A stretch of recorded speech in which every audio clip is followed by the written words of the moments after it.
हम लोग जानते हैं द्रोणाचार्य जी के बारे में। तो आचार्य द्रोण महर्षि भरद्वाज के पुत्र थे। कौन थे? आचार्य द्रोण महर्षि भरद्वाज के पुत्र थे। तो इस बात को अच्छी तरह जान जाएंगे। पांचाल नरेश द्रुपद भरद्वाज के आश्रम में उनके साथी व मित्र थे। पांचाल नरेश जो थे वे द्रुपद भरद्वाज के आश्रम में उनके साथी यानी फ्रेंड व मित्र थे। कभी उत्साह में राजकुमार द्रुपद ने यह कह दिया था कि जब मैं पांचाल देश का राजा बनूंगा तो आधा राज तुम्हें दे दूंगा। शिक्षा समाप्त होने के बाद द्रोण का विवाह हुआ। कृपाचार्य की बहन कृपि से हो गया और उसके अश्वत्थामा नाम का पुत्र हुआ।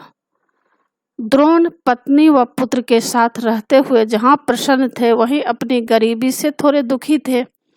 द्रोण को पता चला कि परशुराम जी अपनी सारी संपत्ति गरीबों में बांट रहे हैं। द्रोण परशुराम जी के पास गए किंतु तब तक वे सारी संपत्ति बांट चुके थे।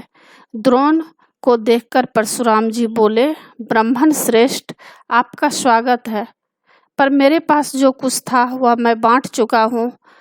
अब यह मेरा शरीर और धनुर्विद्या ही है। बताइए मैं आपके लिए क्या करूँ? द्रोण ने उनसे समस्त अस्त्रों के प्रयोग तथा रहस्य सिखाने की प्रार्थना की। परशुराम ने द्रोण को धनुर्विद्या की पूरी शिक्षा दे दी। द्रोण को सूचना मिली कि अब पांचाल देश की राजगद्दी पर उसका मित्र द्रुपद बैठा है। उनको द्रुपद की लड़कपन में कहीं बात याद आ गई। बचपन में जो द्रुपद कहे थे उस बात को उनको अभी याद आ जाती है। अतः वह कुछ धन की आशा में द्रुपद के पास पहुंचे और बोले, मित्र द्रुपद, मुझे पहचानते हो ना? मैं तुम्हारा बालपन का मित्र हूँ, मतलब बचपन का मित्र द्रोण हूँ। ऐश्वर्य के मद में मत हुआ राजा द्रुपद को द्रोणाचार्य का आना बुरा लगा। अब क्या हुआ, उनके पास तो बहुत संपत्ति हो गया था, तो इस तरह से द्रोणाचार्य जो उनको बोल रहे हैं तो उनका जाना भी उनके पास उनको बुरा लगा। और द्रोण का अपने साथ मित्र का सा व्यवहार करना तो और भी अखरा, मतलब वे मित्र जैसा व्यवहार करना नहीं चाहते थे। वह द्रोण पर गुस्सा हो गया और बोला, ब्राह्मण, तुम्हारा यह व्यवहार सज्जनोचित नहीं है। मुझे मित्र कहकर पुकारने का तुम्हें साहस कैसे हुआ? सिंहासन पर बैठे हुए एक राजा के साथ एक दरिद्र प्रजाजन की मित्रता कभी हुई है? तुम्हारी बुद्धि कितनी कच्ची है।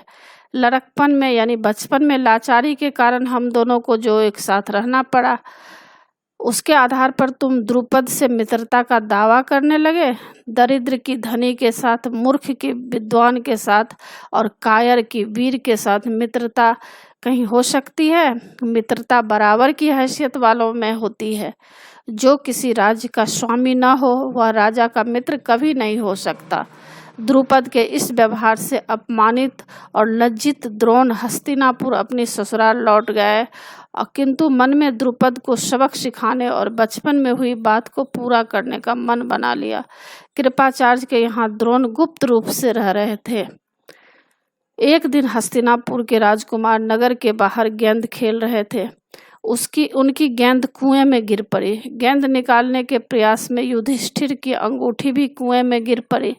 गेंद व अंगूठी निकालने में राजकुमारों को असफल देखकर द्रोण ने राजकुमारों से कहा, राजकुमारों, बोलो, मैं गेंद निकाल दूं तो तुम मुझे क्या दोगे?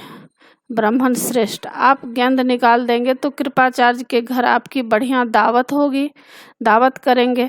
युधिष्ठिर ने हंसते हुए कहा। द्रोणाचार्य ने सीख कुएं में डालकर गेंद में गड़ा दी और फिर सीख में सीख गड़ाकर गेंद निकाल दी। अंगूठी को बाण से निकाल दिया। इस चमत्कार से राजकुमार बहुत प्रभावित हुए। उन्होंने द्रोण के आगे आदर पूर्वक सिर नवाया और हाथ जोड़कर पूछा, महाराज, हमारा प्रणाम स्वीकार कीजिए और हमें अपना परिचय दीजिए कि आप कौन हैं। हम आपकी क्या सेवा कर सकते हैं, हमें आज्ञा दीजिए। द्रोण ने कहा, राजकुमारों, यह सारी घटना सुनाकर पितामह भीष्म से ही मेरा परिचय प्राप्त कर लेना। राजकुमारों से घटना का विवरण सुनकर पितामह भीष्म समझ गए कि ऐसा कार्य तो सुप्रसिद्ध आचार्य द्रोण ही कर सकते हैं। भीष्म ने द्रोण को बहुत सम्मान दिया और राजकुमारों को धनुर्विद्या सिखाने का भार द्रोण को सौंप दिया। राजकुमारों की शिक्षा पूरी होने पर द्रोण ने गुरु दक्षिणा में पांचाल नरेश द्रुपद को कैद कर लाने को कहा। दुर्योधन व कर्ण ने द्रुपद के राज्य पर धावा बोल दिया, किंतु पराक्रमी द्रुपद के सामने वे ठहर न सके। तब द्रोण ने अर्जुन को कहा। अर्जुन ने राजा को उनके मंत्रियों सहित बंदी बनाकर द्रोण के सामने खड़ा कर दिया। द्रोणाचार्य ने मुस्कुराते हुए द्रुपद से कहा, हे वीर, डरो नहीं, किसी प्रकार की विपत्ति की आशंका ना करो। लड़कपन में तुम्हारी हमारी मित्रता थी, साथ साथ खेले कूदे, उठे बैठे। बाद में जब तुम राजा बन गए तो ऐश्वर्य के मद में घमंड में आकर तुम मुझे भूल गए और मेरा अपमान किया।